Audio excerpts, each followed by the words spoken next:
ਜੇ ਅੱਜ ਤੋਂ ਬਾਅਦ ਕੋਈ ਬੇਅਦਬੀ ਕਰਦੇ ਆ ਕਹਿ ਦਿਓ। ਜੇ ਕੋਈ ਵਿਅਕਤੀ ਤੁਹਾਡੇ ਪਿਓ ਦੀ ਦਾੜੀ ਪੱਟਦਾ ਹੋਵੇ, ਤੁਹਾਡੇ ਪਿਓ ਨੂੰ ਮਾਰਦਾ ਹੋਵੇ ਤੁਹਾਡੇ ਸਾਹਮਣੇ, ਤੁਸੀਂ ਫਿਰ ਉਸ ਟਾਈਮ ਕੀ ਡਿਸੀਜਨ ਲਿਓਗੇ ਦੱਸੋ? ਉਹ ਅੱਜ ਇੱਥੇ ਗੱਲਾਂ ਮਾਰਦਾ ਹੀਰੋ ਬਣਦਾ ਫਿਰਦਾ। ਸਾਡੇ ਸੰਯੁਕਤ ਮੋਰਚੇ ਨੇ ਇਹੋ ਜਿਹੇ ਲੰਡੂਆਂ ਨੂੰ ਸਿਰ ਤੇ ਚੜਾ ਰੱਖਿਆ। ਉਹ ਬੀਜੇਪੀ ਦਾ RSS ਦਾ ਬੰਦਾ ਵਾ। ਸਾਨੂੰ ਉਹਨਾਂ ਨੇ ਤਾਲੀਬਾਨੀ ਕਹਿਤਾ। ਤੁਹਾਡੇ ਸਵਾਲ ਦਾ ਜਵਾਬ ਆ, ਜੇ ਬਿਆਨ ਦਾ ਪੁੱਛੜ ਮਾਰਿਆ ਤਾਂ ਠੱਲ ਪਈ ਨੌਜਵਾਨਾਂ ਨੂੰ। 15 ਅਕਤੂਬਰ ਨੂੰ ਸਿੰਘੂ ਬਾਰਡਰ ਤੇ ਬੇਅਦਬੀ ਦੇ ਦੋਸ਼ੀ ਨੂੰ ਸੋਧਾ ਲਾਉਣ ਤੋਂ ਬਾਅਦ ਨਿਹੰਗ ਸਿੰਘਾਂ ਨੇ ਐਤਵਾਰ ਦੀ ਸ਼ਾਮ ਨੂੰ ਸਿੰਘੂ ਬਾਰਡਰ ਤੇ ਹੀ ਪ੍ਰੈਸ ਕਾਨਫਰੰਸ ਕੀਤੀ। ਇਸ ਮੌਕੇ ਉਹਨਾਂ ਨੇ ਕਈ ਇਲਜ਼ਾਮਾਂ ਦੇ ਜਵਾਬ ਵੀ ਦਿੱਤੇ। ਕਿਸਾਨ ਮੋਰਚੇ ਦੇ ਲੀਡਰਾਂ ਨੂੰ ਕਈ ਸਵਾਲ ਵੀ ਕੀਤੇ ਅਤੇ ਸਭ ਤੋਂ ਵੱਡੀ ਗੱਲ ਉਹਨਾਂ ਨੇ ਸਮੁੱਚੀ ਸਿੱਖ ਸੰਗਤ ਤੋਂ, ਪੂਰੀ ਦੁਨੀਆ ਵਿੱਚ ਵਸਦੀ ਸਿੱਖ ਸੰਗਤ ਤੋਂ ਇਹ ਸੁਝਾਅ ਮੰਗਿਆ ਹੈ ਕਿ ਕੀ ਉਹਨਾਂ ਨੂੰ ਸਿੰਘੂ ਬਾਰਡਰ ਤੋਂ ਚਲੇ ਜਾਣਾ ਚਾਹੀਦਾ ਹੈ, ਮੋਰਚਾ ਛੱਡ ਕੇ ਵਾਪਸ ਪੰਜਾਬ ਚਲੇ ਜਾਣਾ ਚਾਹੀਦਾ ਹੈ। ਇਸ ਦੇ ਲਈ ਉਹਨਾਂ ਨੇ ਇੱਕ ਨੰਬਰ ਵੀ ਜਾਰੀ ਕੀਤਾ 83600470 ਯਾਨੀ ਕਿ 8360040070। ਉਹਨਾਂ ਨੇ ਕਿਹਾ ਕਿ ਇਸ ਫੋਨ ਤੇ ਤੁਸੀਂ ਇਸ ਨੰਬਰ ਦੇ ਉੱਤੇ ਫੋਨ ਕਰਕੇ ਸਾਨੂੰ ਦੱਸੋ ਕਿ ਕੀ ਸਾਨੂੰ ਇੱਥੋਂ ਚਲੇ ਜਾਣਾ ਚਾਹੀਦਾ ਹੈ, ਕਿਉਂਕਿ ਉਹਨਾਂ ਨੇ ਸਾਫ਼ ਕੀਤਾ ਕਿ ਅਸੀਂ ਕਿਸਾਨ ਲੀਡਰਾਂ ਦੇ ਕਹਿਣ ਤੇ ਤਾਂ ਮੋਰਚਾ ਛੱਡ ਕੇ ਨਹੀਂ ਜਾਵਾਂਗੇ ਜਿੰਨਾ ਚਿਰ ਸਾਨੂੰ ਕਿਸਾਨ ਨਹੀਂ ਕਹਿੰਦੇ। ਉਹ ਕਿਸਾਨ ਜਿਹੜੇ ਇੱਥੇ ਪਿਛਲੇ 10 ਮਹੀਨਿਆਂ ਤੋਂ ਬੈਠੇ ਨੇ, ਕਿਰਤੀ ਕਿਸਾਨ ਜਿਹੜੇ ਖੇਤਾਂ ਵਿੱਚ ਕੰਮ ਕਰਦੇ ਨੇ, ਜਿਨ੍ਹਾਂ ਦੀ ਖਾਤਰ ਅਸੀਂ ਇੱਥੇ ਆਏ ਹੋਏ ਹਾਂ, ਜੇ ਉਹ ਸਾਨੂੰ ਜਾਣ ਨੂੰ ਕਹਿਣਗੇ, ਸੰਗਤ ਸਾਨੂੰ ਜਾਣ ਨੂੰ ਕਹੇਗੀ ਤਾਂ ਅਸੀਂ ਮੋਰਚਾ ਛੱਡ ਕੇ ਪੰਜਾਬ ਨੂੰ ਚਲੇ ਜਾਵਾਂਗੇ।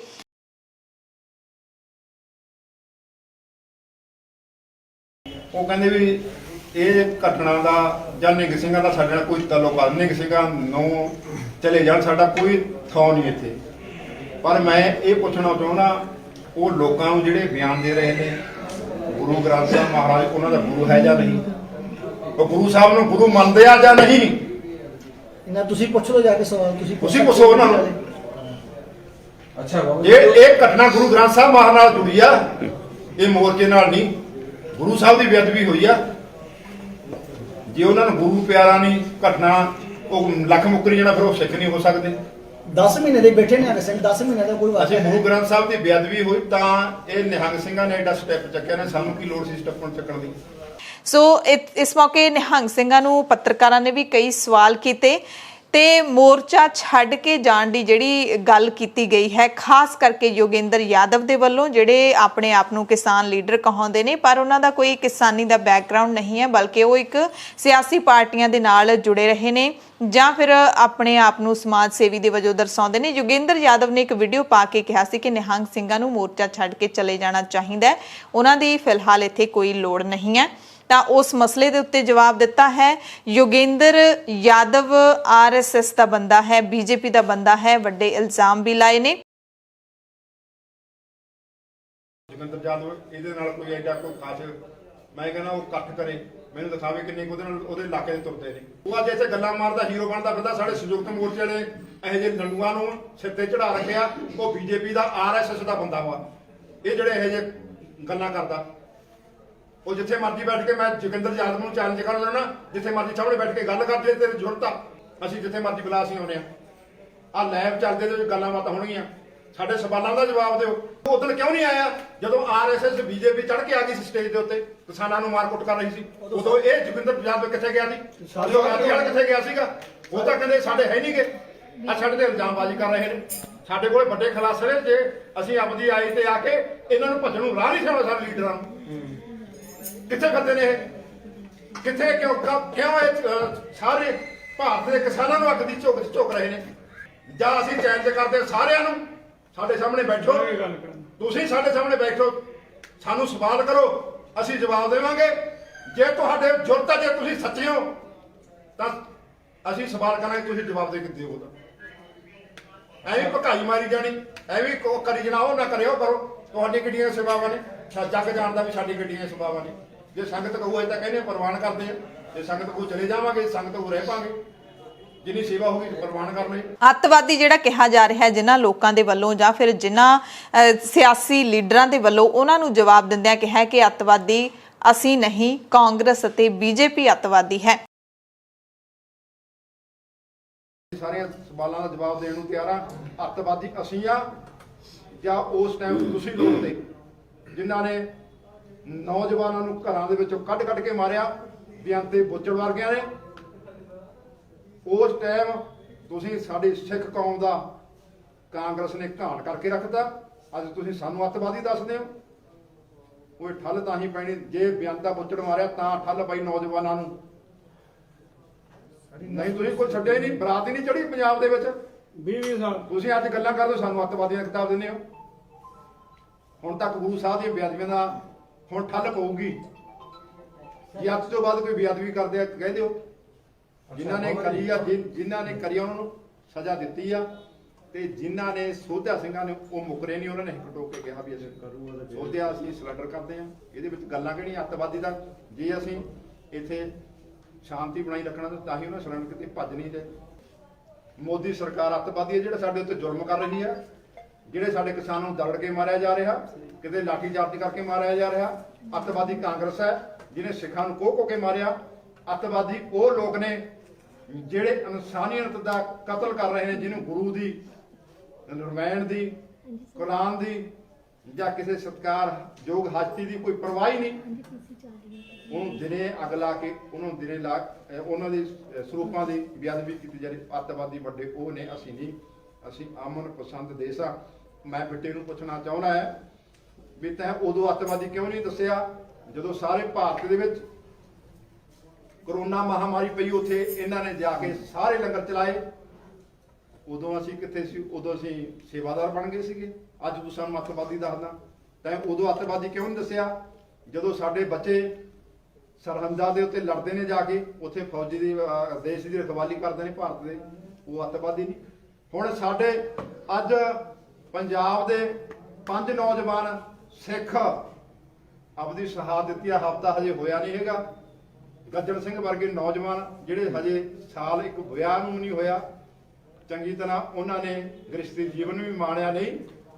ਉਹ ਤੁਹਾਡੇ ਵਰਗੇ ਟੈਰਰਿਸਟ ਲੋਕਾਂ ਨੇ ਜਿਹੜੇ ਕੁਰਸੀਆਂ ਤੇ ਬਹਿ ਕੇ ਸਾਜ਼ਿਸ਼ਾਂ ਘੜਦੇ ਨੇ, ਚਾਹੇ ਉਹ ਪੁਲਵਾਮਾ ਦਾ ਕਾਂਡ ਹੋਵੇ, ਆਪਦੇ ਦੇਸ਼ ਦੇ ਫੌਜੀਆਂ ਨੂੰ ਦਿਨ ਦਿਹਾੜੇ ਮਾਰ ਦੇਣਾ, ਕੋਈ ਉਪਸ਼ਗਨ ਨਾ ਕੱਢਣੀ। ਅੱਤਵਾਦੀ ਕੌਣ ਆ? ਅਸੀਂ ਅੱਤਵਾਦੀ ਨਹੀਂ।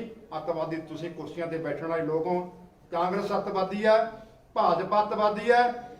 ਤਾਲਿਬਾਨੀ ਦਾ ਜਿਹੜਾ ਇਲਜ਼ਾਮ ਲੱਗ ਰਿਹਾ ਹੈ ਉਸ ਦਾ ਜਵਾਬ ਦਿੱਤਾ ਹੈ, ਕਿਉਂਕਿ ਬਹੁਤ ਸਾਰੇ ਇਹੋ ਜਿਹੇ ਕਾਰਟੂਨ ਵੀ ਬਣ ਗਏ ਨੇ ਜਿਸ ਦੇ ਵਿੱਚ ਇਸ ਤਰ੍ਹਾਂ ਦਰਸਾਇਆ ਗਿਆ ਹੈ ਕਿ ਤਾਲਿਬਾਨੀਆਂ ਤੋਂ ਵੀ ਭੈੜਾ ਕੰਮ ਨਿਹੰਗ ਸਿੰਘਾਂ ਨੇ ਕੀਤਾ ਹੈ ਅਤੇ ਜੋ ਕੀਤਾ ਹੈ ਉਸ ਦਿਨ 15 ਅਕਤੂਬਰ ਨੂੰ ਜਿਸ ਤਰੀਕੇ ਦੇ ਨਾਲ ਬੇਅਦਬੀ ਦੇ ਦੋਸ਼ੀ ਨੂੰ ਸਜ਼ਾ ਸੁਣਾਉਣ ਦਾ ਕੰਮ ਨਿਹੰਗ ਸਿੰਘਾਂ ਦੇ ਵੱਲੋਂ ਕੀਤਾ ਗਿਆ ਹੈ, ਸਜ਼ਾ ਦੇਣ ਦਾ ਕੰਮ ਕੀਤਾ ਗਿਆ ਹੈ, ਜਾਂ ਕਹਿ ਦਈਏ ਕਿ ਜਿਹੜਾ ਉਹ ਕਤਲ ਕਾਂਡ ਹੋਇਆ ਹੈ ਉਸ ਬਾਰੇ ਵੀ ਉਹਨਾਂ ਨੇ ਥੋੜਾ ਹੋਰ ਖੁੱਲੇ ਤਰੀਕੇ ਦੇ ਨਾਲ ਦੱਸਿਆ ਹੈ।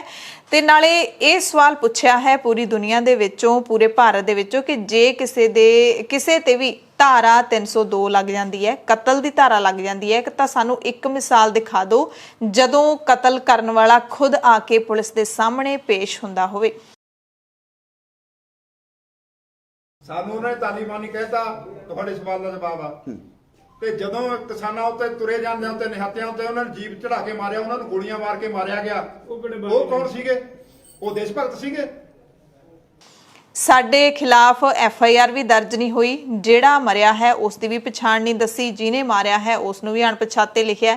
ਫਿਰ ਵੀ ਕਹਿੰਦੇ ਅਸੀਂ ਜਾ ਕੇ ਪੁਲਿਸ ਦੇ ਸਾਹਮਣੇ ਪੇਸ਼ ਹੋਏ ਹਾਂ ਤੇ ਇਸ ਦਾ ਸਾਨੂੰ ਕੋਈ ਅਫਸੋਸ ਵੀ ਨਹੀਂ ਹੈ, ਅਸੀਂ ਸਜ਼ਾ ਭੁਗਤਣ ਨੂੰ ਤਿਆਰ ਹਾਂ। FIR ਆ ਜਿਹੜੀ ਲਿਖੀ ਗਈ ਆ, ਉਹਦੇ ਵਿੱਚ ਇਹ ਲਿਖਿਆ ਗਿਆ 302 ਤੇ 34 ਧਾਰਾ ਲੱਗੀ ਆ, ਤੇ ਉਹਦੇ ਵਿੱਚ ਜਿਹੜੀ FIR ਦਰਜ ਕੀਤੀ ਗਈ ਆ ਉਹ ਪੁਲਿਸ ਵੱਲੋਂ ਹੀ ਕੀਤੀ ਹੈ, ਕਿਸੇ ਵੱਲੋਂ ਨਹੀਂ ਕਰਾਈ ਗਈ। ਉਹ ਗੁੰਮਨਾਮ ਬੰਦਾ ਕੌਣ ਸੀ ਤੇ ਕਿੰਨਾ ਨੇ ਮਾਰਿਆ ਉਹ ਵੀ ਗੁੰਮਨਾਮ ਨੇ। ਇਹ ਤਾਂ ਜੇ ਨਿਹੰਗ ਸਿੰਘਾਂ ਨੇ ਆਪਣਾ ਕਿਹਾ ਵੀ ਸਾਡੇ ਗੁਰੂ ਦੀ ਬੇਅਦਬੀ ਹੋਈ ਯਾਰ, ਇਹਨੇ ਕੀਤੀ ਆ ਸ਼ਖਸ ਨੇ, ਅਸੀਂ ਤਾਂ ਮਾਰਿਆ, ਉਹ ਮੁਕਰੇ ਨਹੀਂ, ਉਹ ਭੱਜੇ ਨਹੀਂ। ਫਿਰ ਇਹਦੇ ਵਿੱਚ ਹੋਰ ਦੱਸੋ ਕੀ ਹੋਣਾ ਚਾਹੀਦਾ? ਉਹ ਸੂਰਮੇ ਨੇ ਜਿਨ੍ਹਾਂ ਨੇ ਆਪਣੇ ਕਵਾਲੀਆ ਜੁਰਮ ਕਬੂਲ ਕਰ ਲਿਆ।